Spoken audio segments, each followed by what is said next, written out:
Hey, what's up? What's good? Oxford here. So Fractured has a massive announcement they just released last week. I know I'm just getting around to it right now to talk about it, but launching Alpha 2.3 test, we're going to have talent tree, game bouncing, and most importantly, city planning. Let's jump in.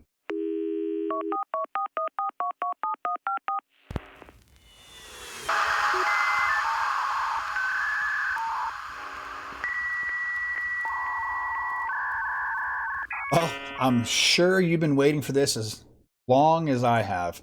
Excited as I am, we've been eagerly waiting to know the launch date of Alpha 2 Test 3. And if you haven't seen it on Discord, the frequently asked questions on the main site, anywhere on the forums, and you found yourself here today watching me, well, first off, thank you. I appreciate it. But the big news is Thursday, the next upcoming week, July 16th at 4 p.m. CEST, 10 a.m. Eastern Standard Time. We're going to be launching, getting in, craving, consuming, and just absolutely going full on to see what we have in store. At the beginning of the video, kind of touched on what we're going to be doing. The latest edition going on live in Alpha 2 Test 3 is without a doubt one of the most awaited by the community in this forums, bar none, is player cities. So the first question you have to ask yourself, if you're a governor and you have a governor pack or above, how do you claim your city? Like, what do you have to do? Well, if you haven't been in the know, it's very simple. You go on the main site, there's a site to claim within, and you pick claim and say it's yours. But if you don't have a governor's pack, what do you do? Well, this is actually pretty simple. It's a little bit of grinding because you're going to have to come up with some cash. So there's a gold fee that you can pay in game, and there's two types that you can do. Small city, big city. Small city is going to be 5,000, 15,000 for the big city to claim those areas. Now you're going to need some support as a governor. You're going to need your people, right? So a small city is going to acquire 4 people, and a large city is going to acquire 14 people for the large one. Now, once the city territories have been claimed, the citizens have been there, you've rallied, you're going to first is you're going to have to repair the town hall. That's going to give you access to all of your city management features as a governor. Now, after that's done and the town hall is repaired, you'll be able to build roads, place personal land parcels, and connect those to the roads. And the parcels that are claimed by citizens of the 14 or 4, obviously first dibs, I would assume, those can be your house plots. You don't have to have one in the wilderness. So that's good news. You can really feel part of a town or part of a community. Now, other than private land parcels that the governor can do in place, he can place a few more. Now, this is exciting. This is something we actually, as a group of people, haven't seen transpire yet because it has been in game. But something that's really, really cool is there's 3 types of buildings, 2 of which we have access to see now and 1 we'll see, I'm assuming, later. Now, those are taverns for the first one, which is where everyone is normally used to in-game resting and setting your spawn point to. The newest one that we're going to find are tailors, and those tailors are the armor crafting areas, and that's going to take place only there, basically because the generic workbenches are going to be removed from the game. So that's kind of cool to build community. The next one also is going to be carpentry, or a carpenter's facility or building. That's where you can craft the newest items in game, which is a wooden club, a quarterstaff, a bow, and a longbow. So for you guys who have been ever grinding in the past few and seeing all those really cool things you can get from the Veil, we'll be able to use those with the new bows in conjunction and hopefully have a lot more fun. Now, and the final, most exciting one to talk about actually is the magic shop. The magic shop is where you can craft the following new items. That's going to be a mage staff, which we've seen, kind of, ice staff, fire staff, and shock staff. It's going to be cool. I'm hoping. I'll probably go with fire because things burn. Now, along with all the cool stuff and the city plot additions to the game, we're also going to be getting an update to, for me, as a meta person, the talent tree. Now, the talent tree for me is pretty exciting because when we move into that, as you can see, there's a ton of different things we can do. We're all pretty familiar with talent trees. This could bring a lot of meta to the game, as I said, for your character creations and your ideas. The talent tree adds a ton of variety to your character builds, and it gives you the ability also, first and foremost, to be your own type of person. Create your own meta, try your own builds. It's going to give you a feeling of character progression by allowing you to exchange knowledge points for talent points instead of spending them all on the discovered abilities.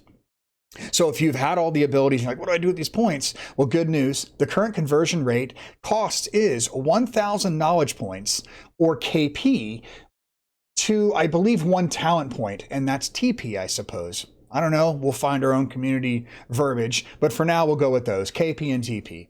each character can unlock up to 60 talent points, which can be assigned on the tree kind of consisting of 90 different nodes. So you've seen these in other games. You'll kind of get a grasp on it. If you've seen the AMA in past, we've talked about that a little more. Well, we actually get to see it be fulfilled. Now, each node will provide a different bonus, and the costs are different amounts for different points. So in a sum of a classic RPG, talent tree, which is particularly like one that you can create like a different multiple talent presets and so forth. The good news with this is when you create the multiple talent presets and memorize a different one each time you reset.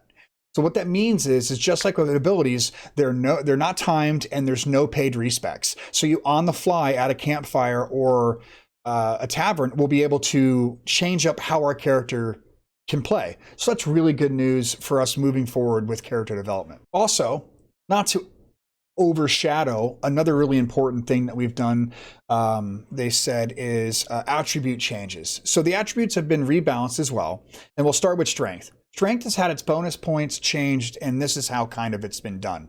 So melee damage, which was 10, is now 8.